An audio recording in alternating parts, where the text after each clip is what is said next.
et bienvenue sur Nuage Magique pour une nouvelle vidéo.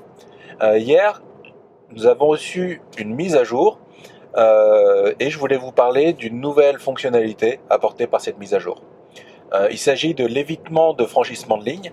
Avant cette mise à jour, il y avait déjà une fonctionnalité pour avertir en cas de franchissement de ligne intempestif sans qu'on ait activé le clignotant. Donc c'était une fonction qui envoyait des vibrations qui permettait de sentir qu'on était en train de faire quelque chose de pas normal. Donc ça restait quand même plus agréable que ce que je voyais sur d'autres véhicules. Cela dit, ça m'étonnait que Tesla n'ait pas encore implémenté une fonctionnalité qui permette de corriger la trajectoire en cas de franchissement de ligne. Et avec cette fonctionnalité, avec cette nouvelle fonction, c'est ce qu'ils ont fait. Donc quand on passe en mode assistance, donc là j'ai activé le mode assistance, et si on vient à franchir la ligne, comme vous le voyez, la voiture corrige la trajectoire pour bien rester dans sa ligne. Voilà. Et je pense que si jamais on reste trop longtemps dans ce mode-là sans toucher le volant, je pense qu'encore une fois, elle doit se mettre en sécurité et s'arrêter en mettant les warnings. Donc je vous l'ai montré, on va regarder encore une fois. Donc là on a vu qu'est-ce qui se passe quand on franchit par le milieu, et là on va voir qu'est-ce qui se passe quand on va sur le côté. Ah, tiens. Là typiquement j'ai l'impression qu'il le détecte moins bien par ici. Ah non, c'est bon. Ouais, je l'ai senti corriger. Donc il corrigeait aussi de ce côté-là, mais il se trouve que comme j'avais quand même moins de marge de manœuvre, j'ai réagi avant. Mais si jamais je laisse réagir, il peut bien détecter et corriger des deux côtés. Donc ça, c'est une fonction qu'il faut activer. Il y a une deuxième fonctionnalité qu'ils ont mis en place, une fonction qu'ils appellent l'évitement d'urgence de franchissement de ligne.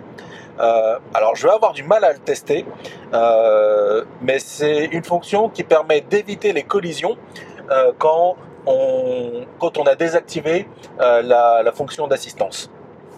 Donc cette autre fonction, elle est activée par défaut. Si vous voulez la désactiver, il faut aller à chaque fois qu'on prend la voiture dans le menu et la désactiver.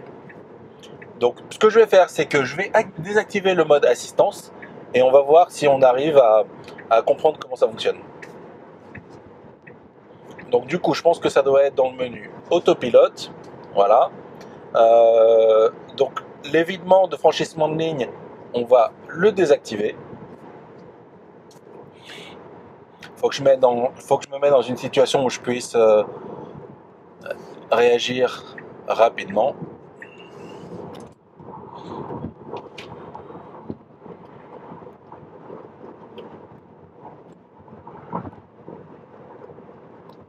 Tiens, là on voit un bus qui est en train d'enfumer un peu partout derrière lui.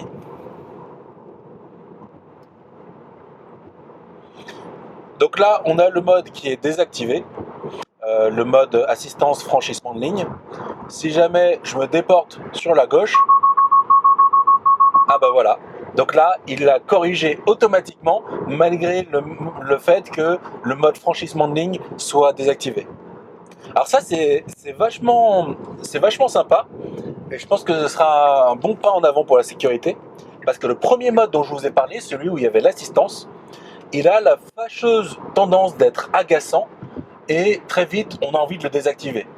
Quand on est sur des petites routes un peu étroites, on peut être amené à devoir franchir la ligne sans forcément mettre le clignotant. Sur des routes de montagne, sur des petites routes de campagne, ça arrive très très souvent. Et ça arrive sans pour autant qu'on soit en condition de manque de sécurité.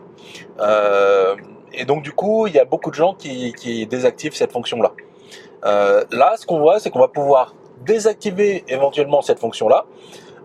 Si jamais on a des trajets où on va beaucoup en campagne, route de montagne, et le véhicule sera quand même capable de réagir et de corriger la trajectoire si vous vous déportez sur une voie à côté et que le véhicule détecte que vous risquez d'avoir une collision avec le véhicule d'à côté.